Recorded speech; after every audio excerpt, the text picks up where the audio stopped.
All right, it's time for another fantasy football trend or mirage. Want to talk about DeShaun Watson, his return yesterday against the Houston Texans, his former team. But before I go any further, hit the subscribe, hit the notification button, and also bop the like button if you can. Live stream later on this evening around 5 Eastern time, so make sure you join us. So yes, the return of DeShaun Watson, over 700 days since he last stepped foot on an NFL field. Of course, didn't play the last two seasons, one disciplinary by the holding out, looking for a new contract, and then also from the issues with the off the field trouble with the massage therapist that I'm not interested in revisiting again.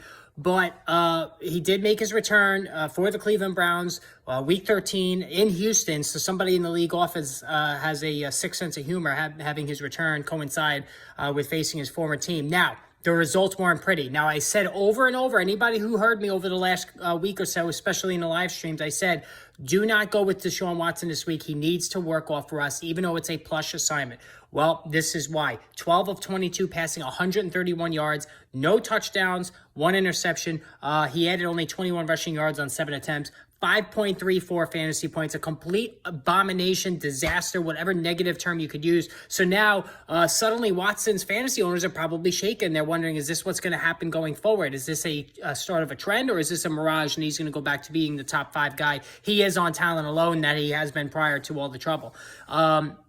As far as what I said from the beginning, I think this is a mirage. I think DeShaun Watson's going to be fine once he works off the rust. It could, it might take another week or so. He's got the Cincinnati Bengals next week, so for whether he likes it or not, he's going to have to throw the ball a lot to keep up with this Bengals offense. And then he gets the Baltimore Ravens next. So, solid defense, Baltimore. Cincinnati's not as much, although they held down the Kansas City Chiefs yesterday. What you get with Watson is the dual threat ability that makes him such a precious commodity in fantasy football. I've spoke openly about how you need to have these dual threat guys that can contribute on the ground and through the air, and that's what Watson is. Going back to his Houston Texans days, he was a top 5 slam dunk fantasy football quarterback.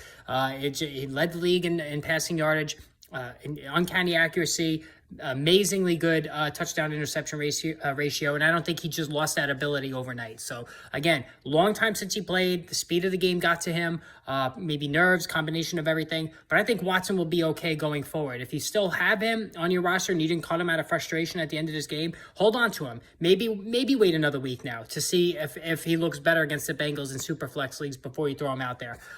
In single quarterback leagues, you should already have had a viable starter because you were really just hedging him on your bench until now anyway. But again, hit the subscribe, hit the notification button. Going to discuss a whole bunch of other issues tonight at the live stream, so make sure you stay tuned.